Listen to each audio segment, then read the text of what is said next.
네, 오늘부터 이 신약 성경 말씀에 대해서 함께 나누고자 하는데, 그 구약 성경과 신약 성경 사이에는, 다시 말하면 말라기서와 마태복음 사이에는 약 400년의 시간이 흘러갔습니다.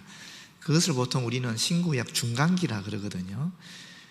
이 신구약 중간기의 역사들이 사실은 외경에 기록되어 있습니다. 외경에 천주교인들이 받아들이고 있는 외경에는 그 역사가 조금 기록이 되어 있지만, 우리 개신교인들은 이 외경을 받아들이지 않고, 비록 신앙과 생활에 도움은 되지만 그러나 정경으로, 성경으로 우리 신앙과 생활의 유일한 기준으로 보기는 조금 문제가 있다라고 해서 이 성경, 정경에서는 뺐거든요, 저희가 루터 때. 그래서 우리는 이 역사를 다루지 않는데, 그럼에도 불구하고 이 신약 시대를 이해하기 위해서는 이 중간기의 역사가 우리에게 매우 귀중한 배경이 되기 때문에 오늘 신구약 중간기에 대한 이야기를 좀 해보도록 하겠습니다. 이 굉장히 긴 이야기라서 얼마나 빨리 뺄지 모르겠는데 하여튼 나름대로 빨리 요약해서 하도록 해보겠습니다. 우리 먼저 이 말씀을 보시게 되면 이 신구약 중간기에 대한 내용을 비롯해서 그 이후의 전 역사가 사실은 이 다니엘에 본 느부갓네살의 꿈 해석을 통해서 보여주고 있습니다. 먼저 한번 보시죠. 왕이여, 왕이 한 큰 신상을 보셨나이다.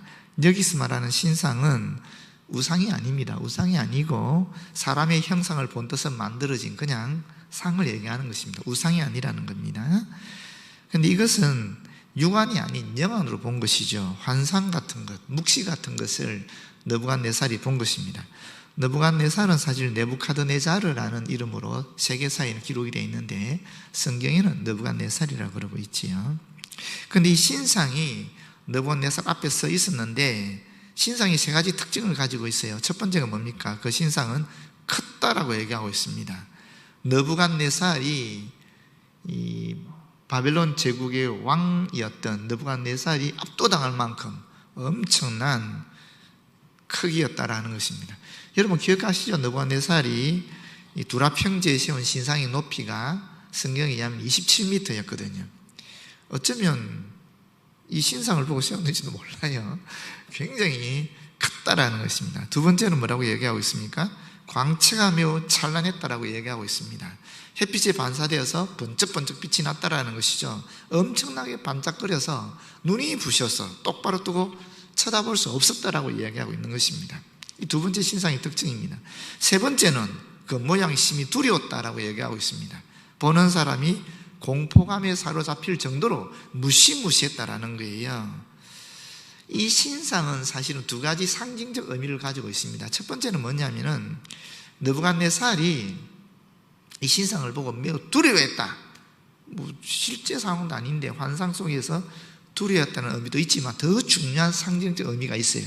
그게 뭐냐면은 당시 하나님의 백성들을 공격하고 있었던 세상 왕국들, 다시 말하면 하나님의 백성들을 압제하고 또 무너뜨리고 하는 이 세상 왕국이 얼마나 크나큰 위압감과 공포감으로 당시 이스라엘 백성들인 하나님의 백성들에게 나타나느냐 하는 것을 이야기하고 있는 것입니다.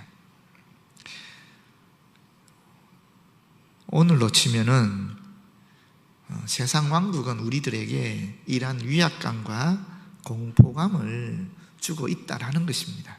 비록 그 당시 하나님의 백성들에게는 그 시대의 대제국들이 이스라엘 사람들을 속박하고 억압하고 했지만은 마찬가지로 오늘 우리 시대에도 하나님을 진실되게 믿으려고 하는 그런 백성들에게는 이 세상 왕국이 주는 그런 억압들이, 공포심들이 대단하다 하는 것을 느부갓네살을 통해서 지금 저와 여러분에게 알려주고 있는 것입니다.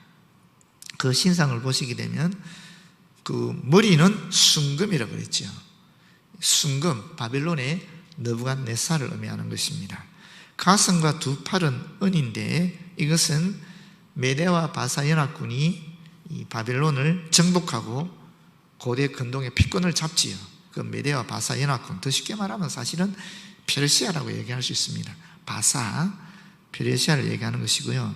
배와 넓적다리는 노시다 그랬는데, 이 배와 넓적다리를 의미하는 제국은 페르시아 제국을 부수고 또 세계 지중해 패권을 잡았던 나라가 있지요. 그게 헬라 제국 아닙니까? 그 헬라 제국을 상징한다고 볼 수 있겠습니다. 33절에 보면 그 종아리는 쉐요라고 되어 있습니다. 이 쉐는 로마 제국을 의미합니다. 헬라 제국이 분열돼서 4개로 가고 나중에 로마가 통일하지 않습니까? 그 로마 제국을 이야기하는 것입니다. 그 다음에 마지막이 그 발은 얼마는 쇠요, 얼마는 진흙이었다라고 얘기하고 있습니다. 이 철과 진흙은 서로 섞이지 않는 물질이잖아요. 그런데 이 신상의 기초가 되는 발이 이 두 물질로 구성되어 있다는 거예요. 그것은 무슨 말이겠어요? 그 발이 쉽게 부서질 수 있다는 거예요. 세상 왕국이 겉으로 보기에는 아무리 화려하고 강력해도 그 나라의 기반이 부실하기 때문에 언제든지 넘어질 가능성이 있다는 것입니다. 이 신상을 보게 되면 위에서 내려갈수록 점점 품질이 떨어지고 있습니다. 금, 은, 놋, 쇠 이렇게 내려가면서 나중에 진흙까지 나오니까, 다시 말하면 사실 이 세상 왕국은 진리의 기반을 둔 이 하나님의 왕국에 비교하면은 그 설립 기반이 취약한데 왜 그런가? 그 이유가 어디 있는가 하면 이 세상 왕국은 결국 인간의 탐욕과 인간의 야심 또 인간의 폭력에 기반을 둔 왕국이기 때문에 하나님의 진리의 심판대 앞에 설 때 그 취약한 기초로 말미암아 쉽게 파멸되고 만다 하는 것을 암시하고 있는 것입니다. 반면에 여러분 이 다니엘 10장 6절에 보게 되면 세마포를 입은 사람이 나와요. 그런데 그 발이 어떤가? 그 발은 빛난 녹과 같다라고 얘기하고 있습니다. 이 철과 또 이 흙이 섞여 있는 그런 발이 아니라 녹과 밝은 빛이 나는 노초로 되어 있었다라고 얘기하니까 영원하다라는 것이죠. 그 발의 강도가 매우 단단하다라는 것을 암시하고 있는데, 결론은 그리스도께서 세운 하나님 나라의 기초가 이와 같다라는 것입니다. 하나님 나라가 수립이 되면 그 어떤 세력도 그 나라를 흔들어 뒤엎지 못한다라는 것입니다. 예수께서도 당신이 세우시는 하나님 나라의 현현인 이 교회를 음부의 권세가 결코 이기지 못할 것이다 라고 마태복음 16장 18절에 말씀하고 있습니다. 34절입니다. 또 왕이 보신즉 손대지 아니한 돌이 나와서, 손대지 않은 돌이 뭐겠어요? 인간이 손으로 쪼아낸 인공적인 돌이 아니다라는 것입니다. 그 말은 곧 자연적인 것 또는 스스로의 힘으로 원석에서 떨어져 나온 돌이라는 의미입니다. 한마디로 말하면 철저히 초자연적이다라는 것이죠. 하나님께서 이 세상에 보내신 바로 그 예수 그리스도 우리 주님을 말씀하신다라고 볼 수 있겠습니다. 이 돌이 신상의 쇠와 진흙의 발을 쳐서 부서뜨린다라고 얘기하고 있는데, 이 부서뜨리다라는 것은 부수어서 가루로 만들어버리는 것을 말합니다. 예수 그리스도는 사실 이 돌과 같은 존재다라는 것이죠. 엄밀히 따지면 이 돌은 금보다도 은보다도 또 놋보다도 철보다도 사실 가치가 없는 것이거든요. 그런데 예수 그리스도께서 세상 왕국의 기반이 되는 철과 진흙으로 섞여 있는 것을 쳐버릴 때 어떻게 되는가? 뒤에 나오잖아요. 그때에 쇠와 진흙과 녹과 은과 금이 다 부서져서 여름 타작 마당에 겨같이 되어 바람이 불려 간 곳이 없었고 우상을 친 돌은 태산을 이루어 온 세계에 가득하였나이다. 이렇게 되어 있지 않습니까? 밑을 쳐버리니까 계속 위에서부터 아랫부분부터 윗부분으로 서서히 허물어서 완전히 내려앉아 버렸다는 것입니다. 도무지 찾을 수 없을 만큼 철저하게 내려앉아 버렸다는 것입니다. 세상 왕국의 멸망을 이야기하는 것이죠. 반면에 그 돌은 태산을 이루었다. 그리스도의 구속사역을 통해서 수많은 사람들이 하나님께 돌아와서 거대한 영적인 왕국, 하나님 나라를 이루어 나가는 것을 이야기하고 있습니다. 예수 그리스도는 사람들이 보기에는 흠모할 것도 아름다운 것도 없고 짧은 세월을 살다가 비참하게 돌아가셨지만은 그럼에도 불구하고 그분의 죽으심과 부활하심을 통해서 어둠의 권세는 타파되고 오히려 세상 나라가 그리스도에게 그 주도권을 내어주고 있는 것을 우리에게 보여주고 있는 것입니다. 다니엘이 느부갓네살의 꿈을 통해서 하나님의 이 세상 통치의 섭리를 우리에게 미리 말해준 거예요. 다니엘은 지금 느부갓네살 앞에서, 바벨론 제국 왕 앞에서 이 세상의 역사가 어떻게 진행되어 나갈 것인지를 알려준 것이거든요. 사실 다니엘이 죽기 전에는 로마가 없었잖아요. 또 헬라 제국도 없었잖아요. 바사는 봤지요. 벨사살 왕 때 다니엘이 존재했고 다리오 왕 때도 다니엘이 있었기 때문에 페르시아 제국 초기는 보았어요. 그러나 그 뒤는 몰랐거든요. 다니엘도 경험하지 않은 거예요. 그런데 지금 다니엘은 이 느부갓네살의 꿈을 해석해 주면서 하나님께서 이 세상을 어떻게 이끌어 가시는지를 미리 보았다라는 것입니다. 또 그것을 우리에게 지금 알려주고 있는 것입니다. 그 역사가 구약의, 신구약의 중간기라고 볼 수도 있습니다. 그래서 그 부분을 오늘 조금 짧게나마 말씀드리고자 하는 것입니다. 먼저 이 바벨론 제국 때 이미 예루살렘이 다 멸망당하고 다 끌려가지 않았습니까? 금은 지나갔지요. 그 다음에 이제 페르시아 제국이 나오는데 가성과 팔부분이죠. 은으로 구성이 된 이 바벨론 제국에 이어서 이란 계통의 유럽 아리안족인 페르시아인들이 세계 역사의 전면에 등장해서 약 200년간 이 세상을 통치하기 시작하는데 그 첫 번째 왕이 고레스입니다. 페르시아 제국의 아버지라고 불리기도 하고요. 이 사람은 그리스 아테네의 현인이었던 솔론이라는 철학자에게서 철학과 법을 배운 당대의 지성인이었습니다. 이 사람이 주전 539년에 전투 없이 바벨론의 수도를 차지하게 되었죠. 그것이 벨사살 왕이지요. 그런데 세계 역사를 보게 되면 벨사살 왕이 마지막 왕이 사실은 아닙니다. 세계 역사는 누가 바벨론의 마지막 왕이냐면은 나보니두스라는 느부갓네살의 아들 나보니두스가 마지막 왕입니다. 나보니두스 왕 때에 바벨론 제국이 멸망했거든요. 그런데 벨사살이 도대체 성경에는 왜 마지막 왕으로 기록되어 있느냐? 그래서 세상의 역사가들은 성경의 기록이 잘못되었다라고 얘기했었어요. 그런데 1924년에 이 영국의 박물관에 있었던 점토를 번역을 했어요. 그 점토가 누구 이야기냐면 나보니두스에 관한 이야기였어요. 그 점토를 분석해 보니까, 해석을 해 보니까 그게 이런 말이 나오는 거예요. 나보니두스가 인도 원정을 떠나게 되면서 자기 아들 벨사살에게 바벨론 제국의 통치를 맡기고 떠난 거예요.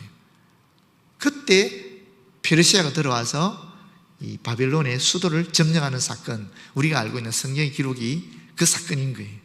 그래서 비로소 성경의 기록이 사실이군 하는 것을 알게 됐어요. 언제? 1924년에 이 성경 기록은 사실적이다는 것을 확인하게 되었다는 것입니다. 하여튼 중요한 것은 이 고레스 왕이 바벨론과 다르게 매우 정복민들에게, 피정복민들에게 일종의 어느 정도의 자유를 허락하는 그런 유화 정책을 베풀었습니다. 그래서 유대인들도 예루살렘으로 귀환할 수 있었던 것이죠. 그리고 이 고레스 왕이 아람어를 공용어로 사용하게 했습니다. 그런데 이 고레스는 나중에 마사게타이와의 전쟁에서 부상을 입고 죽게 되고요. 캄비세스 2세가 뒤를 이어서 이집트를 정복하고 또 후계자를 남기지 못하고 죽게 돼요. 그렇게 되니까 후계자가 없었으니까 페르시아의 정치 지도자 87명이 모여서 회의를 하면서 이 다리오라는 사람을 왕으로 추대하게 됩니다. 이 다리오가 역사에 등장하는 아주 유명한 다리우스 1세인데 이 통치 기간에 페르시아는 찬란한 전성기를 이루게 됩니다. 이때 주전 516년에 다리오가 다스릴 때 이 시기에 느헤미야 성전이 완공이 되고 봉헌 드리게 됩니다. 근데 이 다리우스가 그리스 본토를 침략하게 되거든요. 근데 폭풍을 만나서 실패하게 되고, 또 두 번째로 아테네를 응징할 목적으로 또 그리스로 쳐들어갔는데 여러분이 잘 아는 마라톤 전투에서 패배하게 됩니다. 그 이후에 3차 대원정을 계획하다가 이집트의 반란을 진정시키는 중에 죽었습니다. 이 다리의 아들이 누구냐면 아수레오입니다. 아수헤로, 우리 성경에 나오는 아수레오인데 이 크세르크세르라는 세계사적인 이름을 가지고 있는 사람입니다. 이 사람이 고대 역사상 최대 규모의 군대를 모아서 다시 그리스를 공격하는데 살라미스해전에서 패전하고 또 플라타이아 전투에서 또다시 참패하게 됩니다. 결국 페르시아 제국의 유럽 정복은 이루어지지 않게 되고요.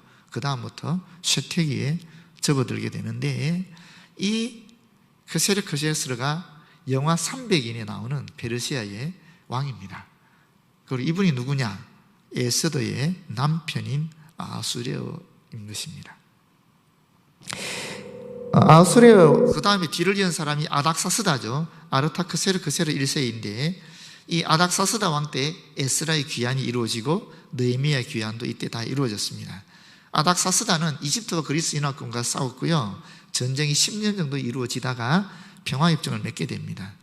그리고 페르시아 제국 그 이후에 약 100년 동안 제국을 유지했지만 결국 주전 323년에 알렉산더 대왕에 의해서 완전히 정복당하게 됩니다. 페르시아 제국의 영향으로 예수님 당시 유대인들은 아람어를 쓰게 되었습니다. 사실 아람어는 페르시아 제국의 행정 언어였거든요.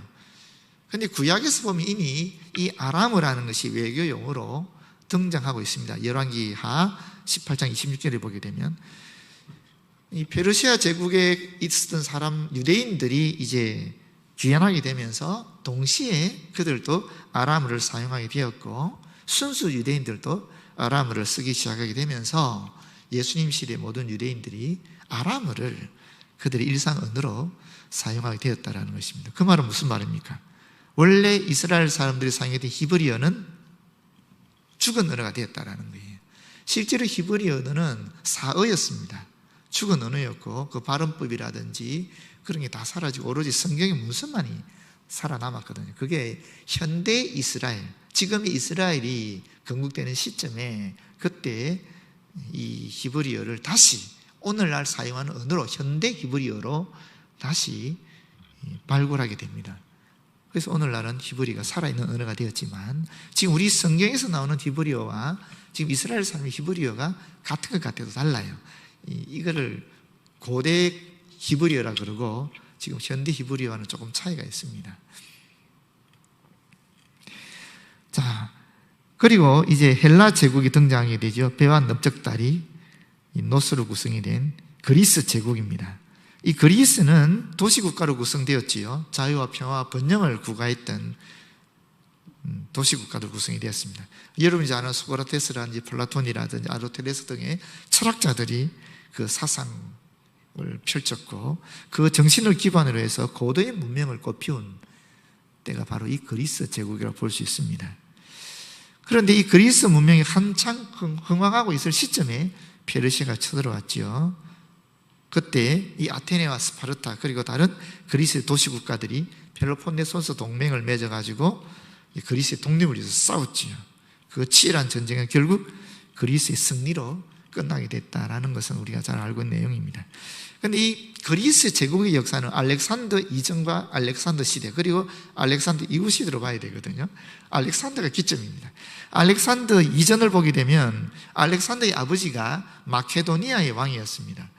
마케도니아라는 지역이 어디냐면은 지금 고린도 있는 그 쪽을 펠로폰네소스 쪽을 얘기하는 거거든요.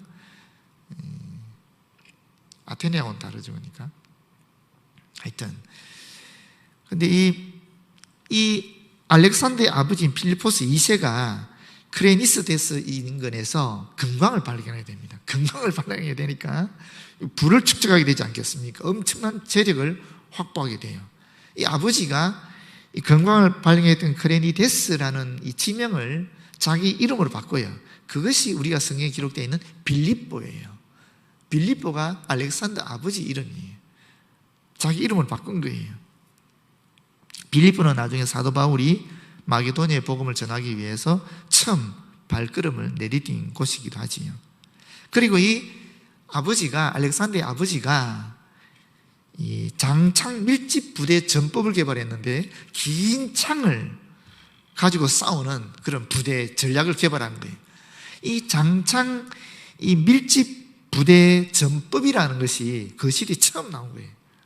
그래서 사실 마게도냐인들을 이 그리스에서는 아테네 사람을 비롯한 그리스 본토 지역에서는 굉장히 멸시했거든요. 그런데 이 전략을 통해서 그리스 전체 지역을 다 평정해버리는 거예요. 그런데 불행히도 이 아버지가 젊은 나이에 암살을 당하게 되고 알렉산더가 20세 정도의 나이에 왕이 됩니다. 대단한 사람입니다. 그러니까 알렉산더. 그래서 알렉산더를 얘기할 때 역사에서는 그냥 알렉산더를 그러지 않습니다. 알렉산더 대왕이라고 그럽니다. 우리가 광개토 대왕이라고 그러듯이 알렉산더에는 대왕이라는 칭호를 붙여줍니다.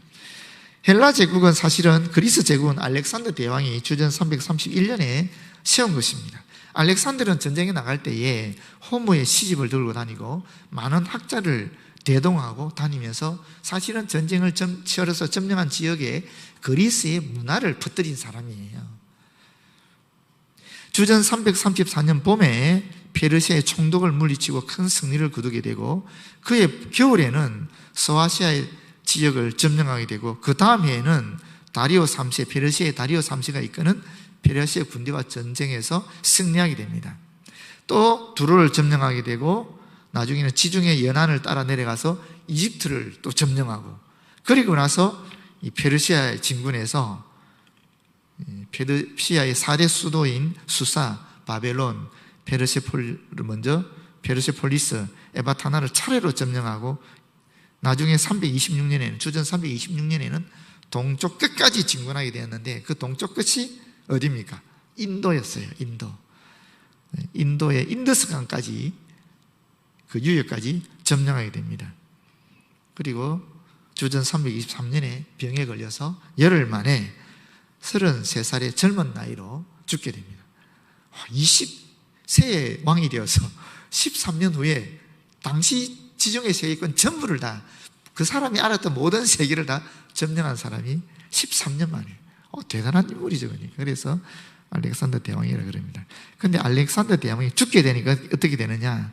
그 알렉산더의 부하 4명이 이 그리스 제국을 분할해서 각각 자기의 왕조를 세우게 됩니다. 그 중에 애굽의 이집트를 중심으로 한 프톨레미 왕조, 또 마게도니아와 그리스를 중심으로 한 안티고노스, 그리고 팔레스틴을 포함한 아시아, 시리아라고 얘기할 수 있는 아시아 지역의 셀류크스 왕조, 이 3명이 큰 규모의 나라를 세웠고 리시마쿠스라는 분은 소아시아 북쪽의 작은 왕국을 세웠는데 결국 나중에는 사실 이것이 다 하나로 통합되는 것이 우리가 알고 있는 로마 제국이죠. 비록 네 부분으로 제국이 분열되었지만 문화는 여전히 헬라적이었습니다. 그리스적이었습니다. 이 그리스 제국, 헬라 제국의 영향은 어떤 것이 있느냐 하면은 이 헬라 시대의 그리스 언어와 문화 그리고 사상이 문명 세계 전역에서 주도권을 가지게 되었고 헬라어는 교육과 무역의 언어가 되었습니다. 사실은 그 지중해 세계권이 헬라 제국을 통해서 그리스 제국을 통해서 하나로 통일이 됐다는 거예요. 언어가 통일이 되고 사상이 통일되고 문화가 통일됐다는 거예요. 이건 엄청난 얘기죠. 그렇게 통일이 돼 있었으니까 사실 이 기독교 문명도 급속도로 발전할 수 있는 바탕이 되었던 것입니다. 그 헬라 제국을 그대로 이어받은 게 로마 제국이었으니까. 그래서 이 주전 3세기 초에 애굽의 알렉산드리아에 살던 유대인들이 구약 성경을 헬라어로 번역한 것이 70인역이라는 성경이고요. 신약도 우리가 알다시피 헬라어로 기록이 되었습니다. 예수님도 몇몇 헬라인을 대상으로 사역을 하셨는데, 여러분 잘 아는 마가복음 7장 26절을 보게 되면 수로보니게 여인이 나오지 않습니까? 딸이 귀신 들려가지고 예수님께 찾아와서 고쳐달라 그러니까 예수님이 안 고쳐주죠. 걔한테 주는 것은 마땅하지 않다 뭐 이렇게 얘기하면서 걔 취급해버리잖아요. 그때 수로보니게 여인이 뭐라 그럽니까? 걔들도 어린아이들이 떨어뜨리는 음식을 먹는다고. 그때 예수님이 감동받아서 그 여인의 딸을 귀신 쫓아내주는 역사가 있지요. 또 그 다음에 빌립이 이 헬라인 몇 사람이 찾아왔을 때에 안드레에게 이야기하고, 또 안드레와 빌립이 예수님께 다가와서 헬라인이 찾아왔다고 얘기하니까 그때 예수님이 묘한 얘기를 해요. 요한복음 12장 20절에서 보게 되면은 인자가 영광을 얻을 때가 왔다 이러시면서, 한 알이 미리 땅에 떨어져 죽지 않으면 한 알 그대로 있고 죽으면 많은 열매를 맺는다라고 하시면서 그때부터 본격적으로 당신의 사역을 십자가 사역으로 초점을 잡고 나가기 시작합니다. 헬라인이 예수님께 찾아왔을 때, 유대인이 아니라 유대인 밖에 있는 사람이 예수님께 직접 찾아왔을 때부터 예수님의 사역이 전환점을 이룹니다. 그래서 헬라인 사역을 예수님도 하셨다라고 볼 수 있습니다. 이 헬라 제국이 넘어지고 나서 사실은 이스라엘의 독립왕국이 잠깐 동안 있었습니다. 약 100년 동안 이스라엘이 독립했거든요. 그 역사를 잘 모르는 분들이 많이 있는데, 배경을 보게 되면 이 예루살렘과 유대 지방은 대체로 이집트의 프톨레미 왕조와 또 시리아, 아시아 지역의 이 셀루키드 왕조 사이에 중간에 끼어 있었으니까 각축장이었거든요. 그런데 주전 3세기 동안은 이집트의 프톨레미 왕조가 이 예루살렘과 유대 지방을 다소 온건하게 통치했습니다. 그런데 이 시기에 70인역이 만들어졌는데, 이 프톨레미 왕조의 2대 왕이었던 필라델푸스 왕이 알렉산드리아에 도서관을 건립하고 세상에 있는 모든 책을 다 그 도서관에 모으거나 또는 복사해서 보관하려고 했었습니다. 그런데 히브리인들의 율법서에 헬라어 역본이 없다라는 것을 발견하고, 전설에 의하면은 한 지파에서 6명씩 72명의 장로를 선정해서 총 72일에 걸쳐서 모세오경을 헬라어로 번역한 것이 오늘날의 70인역이라고 얘기합니다. 모세오경 이외에 다른 번역이 추가되었는데 그건 언제 되었는지 정확하게 알지 못하고요.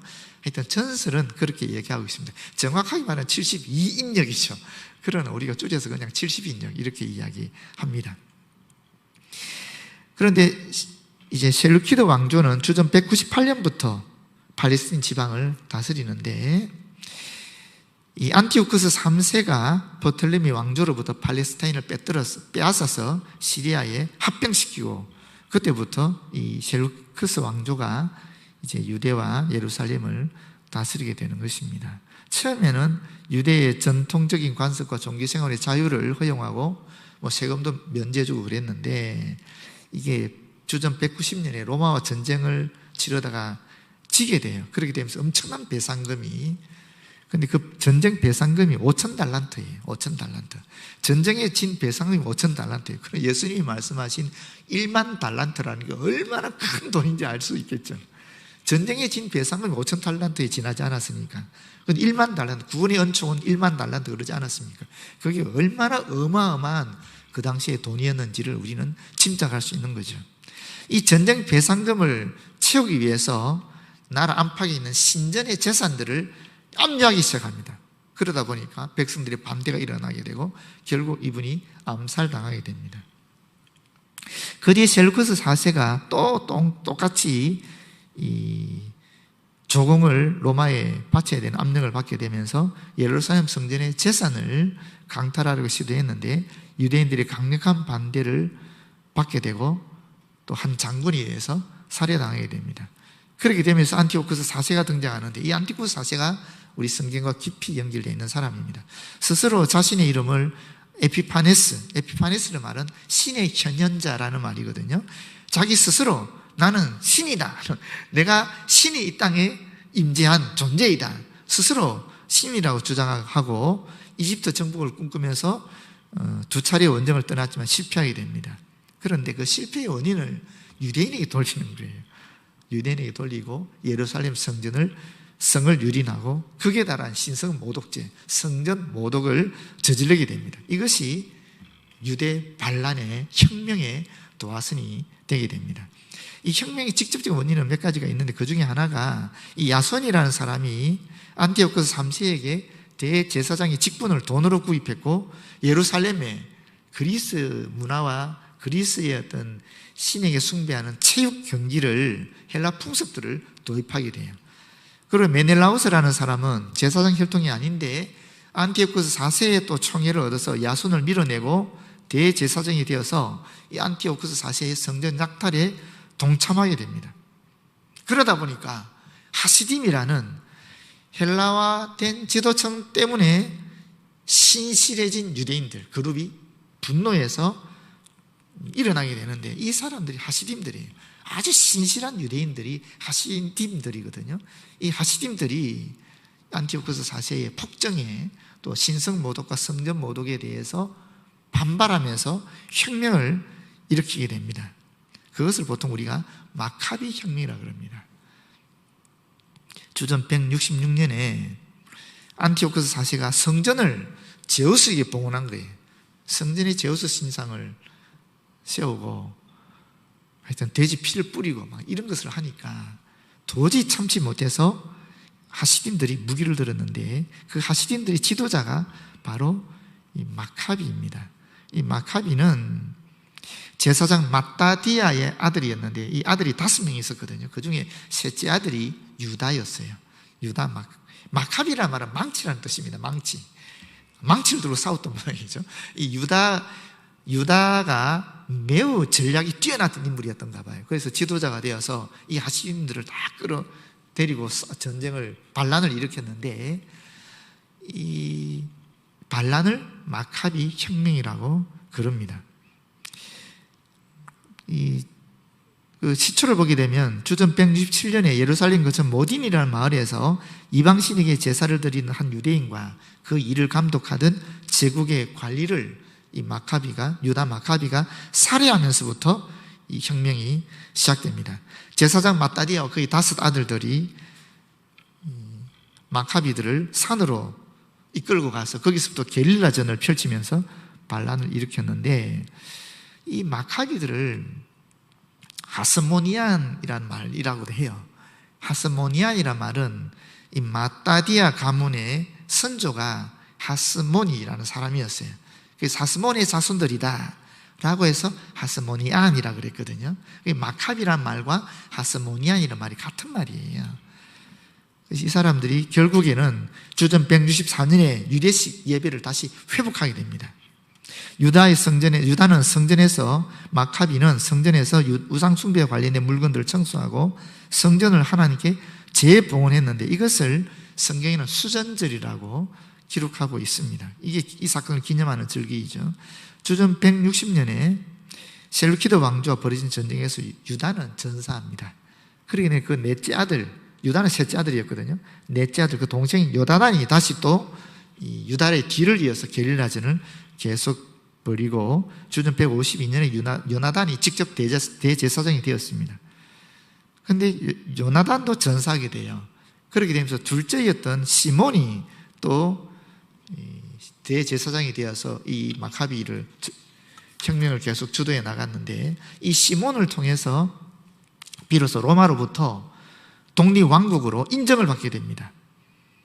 그래서 시몬이 유다 백성들에 의해서 대제사장이자 행정장관으로 선포되게 되고요, 하스모니안 왕조를 시작하게 됩니다. 시몬과 그의 후계자들이 사실상 왕이 된 거예요. 왕의 지위를 가지게 됐다라는 거예요. 그러면서 요한 히르카누스 1세가 나오고 그 아들이 아리스토블루스 1세가 나오고 알렉산더 야네우스라는 사람도 나오고 이렇게 쭉쭉쭉 내려가는데 이 하스모니안 왕조가 주전 164년에서 주전 63년까지 쭉 이끌어가요. 그래서 이걸 마카비 혁명이라고 그러기도 하고 이스라엘이 독립된 하스모니안 왕조라고도 얘기합니다. 그 100년간 어쨌거나 이들이 이스라엘이 독립된 시기가 있었다라는 거예요. 그런데 처음에 이 혁명을 일으켰을 때 마따디의 아들들, 유다를 비롯한 이 아들들은 정말 율법에 하나님께 신실하기 위해서, 그 율법을 제대로 지키기 위해서 그렇게 전쟁을 일으키고 혁명을 성공시켰는데, 그 뒤에 후계자들은 정말 권력 다툼을 벌이고 정말 엄청 잔악한 그런 통치를 강행했습니다. 특히 알렉산더 야니우스라는 사람이 주전 103년에서 70년까지 다스릴 때 보게 되면은 800명의 폭도들을 체포해서 예루살렘을 압송해서 십자가에 매달려 죽였고요. 자기 부인들과 함께 십자가 앞에서 상년을 베풀면서 십자가에 매달린 남자들과 아내들과 아이들을 그들이 눈앞에서 살해했다라고 얘기해요. 그런데 이 하스모니안 왕조가 그 뒤에 히르카누스 2세와 아리스토블루스 2세가 권력 다툼을 벌이는 사이에 로마가 끼어들어가지고 하스모니안 왕조를 완전히 정복해버립니다. 그 결과 하스모니안 왕조는 멸망하게 되는 것이에요. 이 하스모니안 왕조가 이스라엘 백성이 끼친 영향이 있는데요. 그 영향은 뭐냐면 이스라엘 백성들이 다윗의 왕권을 회복하는 때가 도래했다라고 기대하게 된 것입니다. 사실 다윗 왕조가 회복된다는 것은 계속 예언자들을 통해 예언되어 왔지만은 너무 이상적이고 허상이잖아요. 그런데 실제로 대제국의 틈바니 속에서 식민지가 독립을 쟁취한 거예요. 무려 100년 동안. 다윗 왕조가 회복될 수 있겠구나 하는 그런 가능성을 품게 된 거예요. 그런 가능성이 있는 시점에, 그런 시기에 예수께서 탄생하시는 거예요. 이 역사가 이렇게 쭉 연결해 나가는 거예요. 자, 그 다음에 로마 제국이죠. 이 종아리, 쇠로 만드는 종아리 제국인데, 로마 제국은 하스모니안 왕조와 처음에는 공존을 했습니다. 주전 63년에 하스모니안 왕조를 비록 없애버렸지만 그럼에도 불구하고 38년까지는 사실은 공존했어요. 무슨 얘기냐면 로마는 정복한 곳에 속주를 세우는데 적어도 처음에는 그 기존 구조를 유지하거든요. 하스모니안 왕조를 없앴지만 그러나 그 기존 구조를 유지하게 해줬다라는 거예요. 그 당시 유대 지역은 대제사장의 치리권이 예루살렘 주변 지역만이 아니라 갈릴리 지역과 요단강 동편 베레아까지 미쳤다라고 얘기해요. 하스모니안이 왕이지만은 왕이면서 대제사장 권한을 다 갖고 있었거든요. 재정일치였거든. 그러니까 그랬다라는 것입니다. 그러니까 비록 왕은 없어졌지만 여전히 대제사장으로서 그 지역을 통치할 수 있는 그런 권한들을 로마로부터 인정받았다라는 거죠. 38년까지는. 그런데 하스모니안 가문의 마지막 인물인 안티고누스가 주전 38년에 처형되면서 이 하스모니안 왕조는 맥락도 완전히 끊어져 버리게 된다는 거예요. 그러면서 등장하는 인물이 있는데 그 인물이 바로 성경에 나오는 헤롯입니다. 이 헤롯은 이두메 출신의 유대인이었어요. 이두메가 어디냐면은, 여러분, 이두메라는 것이 원래 에돔을 얘기하는 거예요. 에돔은 유대인이 아니잖아요. 에돔은 에서의 후손들이잖아요. 그런데 이 에돔이 바빌론에게 멸망당하고 또 페르시아에 멸망당하고 이렇게 되면서 페르시아에 멸망당했다가 이 사람들이 그 지역에 남지 않고 이 유대 신광야 쪽으로 도망쳐 내려오는 부류가 있었어요. 에돔 사람들이. 그 사람들을 이두메인이라 그랬어요. 그 이두메인들이 이미 이스라엘 멸망, 유다도 다 멸망당한 상태잖아요.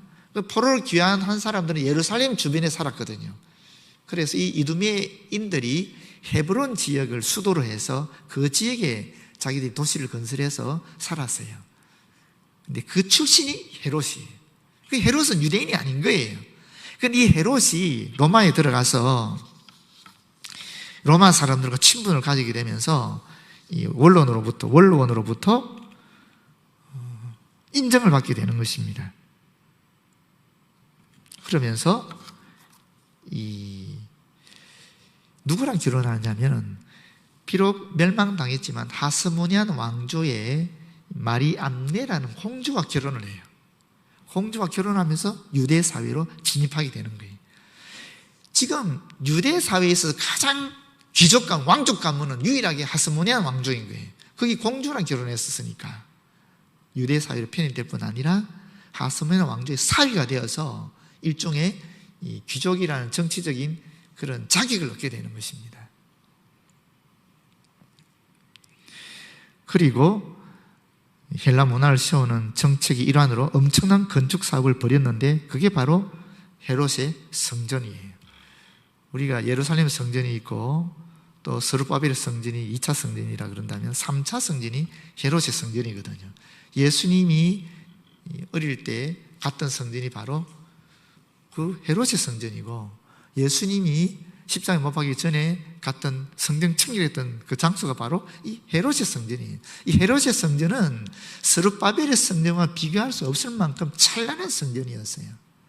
솔로몬에 비교할 바는 아니었겠지만 그럼에도 불구하고 엄청나게 위엄을 자랑했던 찬란하고 화려한 성전이 바로 이 헤롯 성전이었는데, 왜 헤롯이 그렇게 했는가? 유대인들로부터, 자신은 유대인이 아니니까 유대인들로부터 신망을 얻기 위해서 그렇게 성전을 재건했습니다. 그리고 가이사랴 항구를 건설했습니다.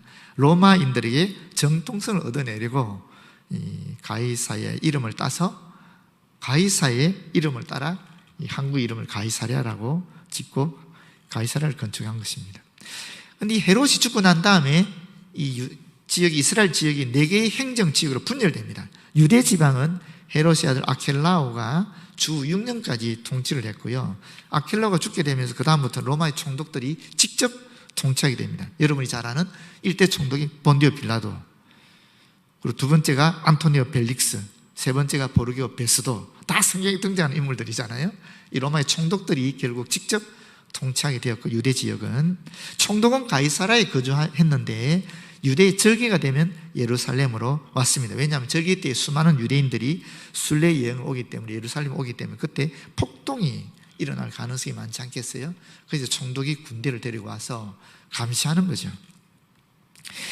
성전 안에는 안토니아 요새가 있었는데 이 안토니아 요새는 로마군의 소대만 주둔했었어요. 그러다가 절기 때가 되면 군대가 증강되고 이렇게 했다는 것입니다. 그 다음에 갈릴리 지방은 헤롯 안디바가 통치했는데, 예수님이 갈릴리 사에 갈 때 분봉왕이 바로 이 헤롯 안디바입니다. 세례 요한을 처형했지요. 또 이복 동생이 아닌 헤로디아를 부인으로 맞이했고, 예수님은 헤롯 안디바를 여우라고 누가복음 13장 32절에 불렀습니다. 갈릴리 동북쪽인 이두레와 드라고닉 지방은 헤롯 빌립이 분봉왕이 되어서 통치했는데, 이 사람은 빌립보 가이사랴라는 수도를 새로 건설했고요. 이 사람이 죽고 난 다음에는 헤롯의 손자였던, 헤롯 대왕의 손자였던 헤롯 아그리빠가 다스립니다. 아그리빠는 할아버지인 헤롯이 다스리던 지역을 다시 한번 전체적으로 통치했던 그런 인물입니다. 스스로 율법을 정확하게 따르는 경건한 사람으로 자리매김하려고 애를 썼고요. 한편으로는 바리새인들을 위해서 예루살렘 기독교 공동체를 박해했지요. 그래서 세베대 아들 야고보를 처형했고, 또 베드로를 체포해서 감옥에 가두게 한 사람이 바로 이 헤롯 아그리빠입니다. 헤롯 아그리빠가 죽게 되자 이 지배권이 그 아들들에게 내려가지 않고 시리아의 식민지로 떨어지게 되면서 시리아의 총독에게 예속되게 되었습니다. 마지막으로 아빌레네 지방이 있는데 이 루사니아가 분봉왕이 되었다라고 얘기하고 있습니다. 이런 로마의 영향을 좀 시간이 지났지만 뭐 오늘밖에 시간이 없으니까 말씀드리면은, 첫 번째 세금이에요. 세금. 로마는 속주들에게 세금을 반드시 바치게 했는데 이 세금을 부과하는 권한은 업자들에게 팔려나갔다는 거예요. 로마에 와서 내가 세금 거두겠습니다 하면은 돈을 받고 그 권한을 줬다라는 거예요. 그러면 세금 업자들이 어떻게 했겠어요? 장난 아니었겠죠. 그래서 이 세금 부과하는 권한이 남용이 되어서 유다 지방이 시끄러웠다는 것입니다. 로마군은 이 안토니아 요새에 거주하기도 했지만은 이 소유를 진압하기 위해서 군대를 계속 거주시켰습니다. 주 66년에서 73년 동안에 유대인이 로마에 대항해서 반란을 일으켰고 결국 예루살렘이 포위되어서 함락당하게 됩니다. 유대인들은 자기 민족의 부패한 지도자들과 지배자들과 또 로마 군대의 불편한 협력관계에 지배를 받고 있었다라고 보면 되겠습니다. 그래서 예수님의 재판, 십자가 처형 같은 것이 이 두 권력의 합작품이었죠. 또 예수님을 재판으로 죽이도록 명령한 인물은 사실은 로마 총독이었던 빌라도였다는 것을 우리는 알고 있습니다. 그리고 로마의 영향에서 가장 중요한 것은 뭐냐면 황제 숭배입니다. 로마인은 너무나 많은 신을 섬겼기 때문에 황제를 신으로 보는 과정은 어렵지 않았습니다. 최초의 로마의 황제 신이 누구였냐면은 저 신기와의 출발점은 사실은 옥타비아누스입니다. 아우구스투스라는 칭호를 받게 되지 않습니까? 이 옥타비아누스가 아우구스투스라는 칭호를 받게 되는데, 이 버가모에 있는 사람들이 옥타비아누스를 신으로 추대하게 되거든요. 그때 이 황제가 그걸 수용해 주는 거예요. 허락해 주는 거예요. 허락해 줘서 신이 되는 것입니다. 그래서 사도 요한은 버가모를 사탄의 권자가 있는 곳이라고 계시록 2장 13절에 불렀고, 계시록 13장 1절 10절에 보게 되면 로마를 하나님 모독하는 큰 짐승으로 묘사하기도 합니다. 왜? 황제를 신으로 여기니까 그렇게 얘기했습니다. 황제는 신이고 신의 아들이고 세상의 구원자로 로마에서 여겨졌습니다. 그런데 그리스도인들은 이 모든 호칭은 누구에게 줬습니까? 예수님에게, 예수 그리스도에게 이 모든 호칭은 신의 아들, 세상의 구원자, 로마 황제에게 바쳐야 될 모든 칭호를 예수 그리스도에게 바치게 되니까 이게 무신론이 되는 거예요. 그렇지 않습니까? 자신들의 신을 인정하지 않는 거니까 무신론자들이 되는 거죠.